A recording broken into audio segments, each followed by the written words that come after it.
morning, good morning, good morning, and welcome to my van. Today we're going to Tewkesbury in Gloucestershire. I'm going to visit a friend of mine called Simon, who owns a business, Bod's Speed and Custom. And as well as running Bod's Speed and Custom, he also runs the Rock Bottom Racing team. So the plan is to do a few videos about Rock Bottom Racing. This is going to be the first one, and then we'll follow the team to Santa Pod and watch them race. We'll have a jolly good time in the process.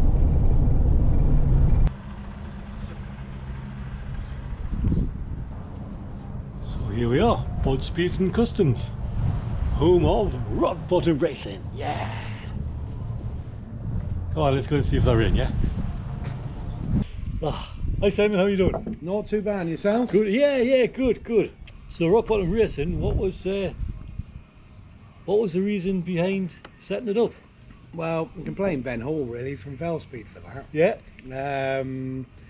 Yeah, I was talking to Ben and we were chatting, and he was like, "Oh, why don't you make a land speed bike out of one of these Herald?" That's when we went to Herald and said, "Can you donate a donor bike, and we can build ourselves a land speed bike." Awesome. Yeah.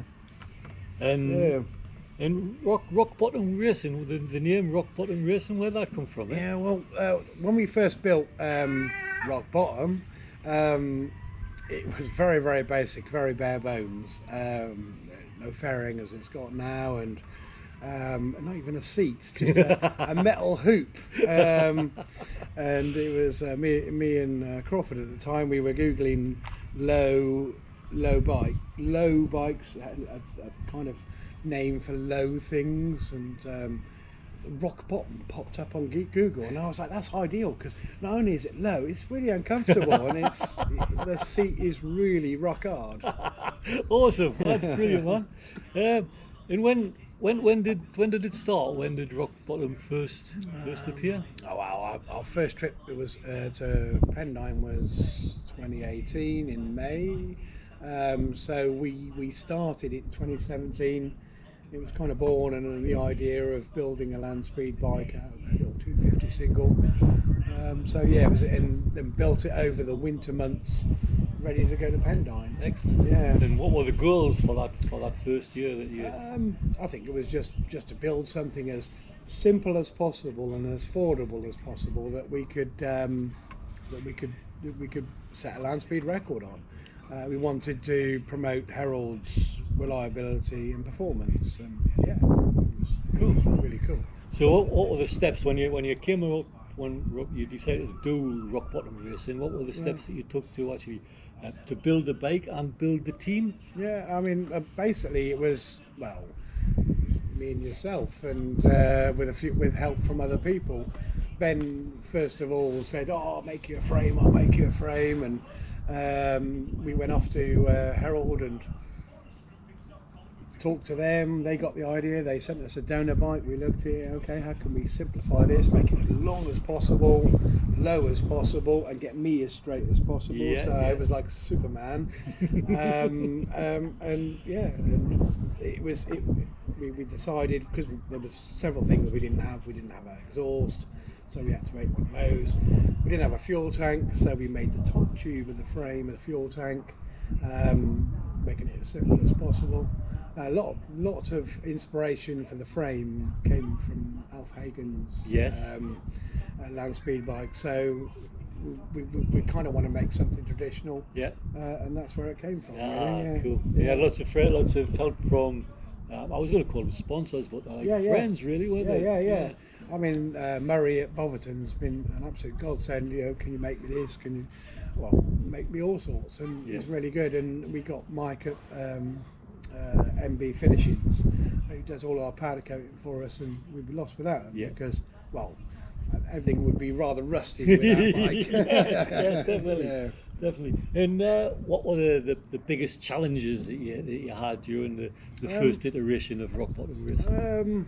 Well, the challenges were when we first built the first land speed bike was getting it done on time. We were really tight. I mean, you remember we had it on the bench at our open day, which was beginning of May, and we were due, I think it was on the 13th and 14th of May, to go to in 2018 to go to Pendine. So that's how close it was, and it was about the 2nd or 3rd of May for our open day and birthday party, and it was still wasn't. We still hadn't let it run. We were still wiring it the night before. We were trying to get it running for the open day to say, hey, look at our land speed bike, but it never happened. Isn't it both telling each other, it'll be fine, it'll be fine, no, it'll be fine. So that was like the challenges. What was the best part? What was the high of it? I think the the ultimate high was when we got to Pendine. We pitched up in the grass, in the dark, in the cold and the wet. Got up on a freezing morning, but it was so magical there. There's something about Pendine that's completely different. When I rode down the beach and unfortunately fell off on the way. I obviously wasn't paying attention to the rider's briefing. Don't go the other side of the cones. Don't go in the soft sand. What did I do? And it's just magical. I felt like Burt Monroe on Pendine Sands, and it was fabulous. Awesome. Yeah. Awesome. And so that was how it all started. So rock bottom racing now. How has it changed from that? And well, last year we went. Was our last trip to Pendine with rock bottom. We've done three events there, and we've got 5 land speed records. Yeah, way to go! And kind of with a little 250 single, it's just gone as far as it can go. Yep.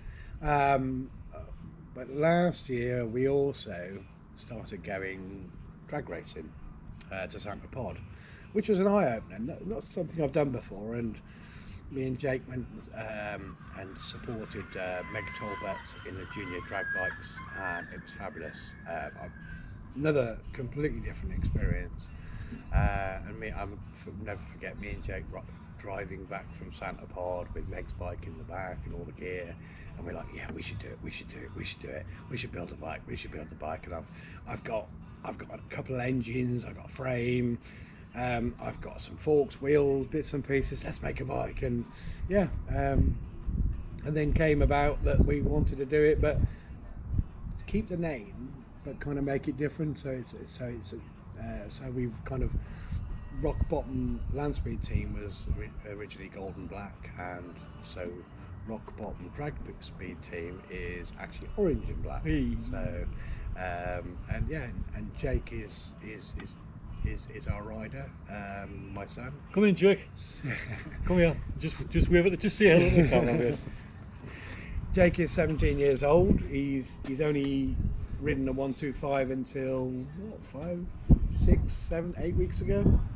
And here we are, drag racing at Santa Pod, and it is fabulous. It's really good. I've never experienced anything like this either. It's like bucket list stuff. It's really good. So yeah, that's brilliant, man. Absolutely brilliant. So that's where we are now. So what's the plans for the future? What kind of changes are you going to make to the bike? What kind of? Well, we've built what I call, he doesn't call it anything. I affectionately known as Rock Bobber. Which is more it's a bobber styled drag bike, GSX 750F motor. We don't know what it's putting out, because the last time we went to the dyno it was only running on 2 cylinders. So we built this, and we've done 2 rounds. We're doing really well in the championship. We got into the semi-final. Jake got into the semi-finals. The last round we've got 3 more rounds to go: July, August and September.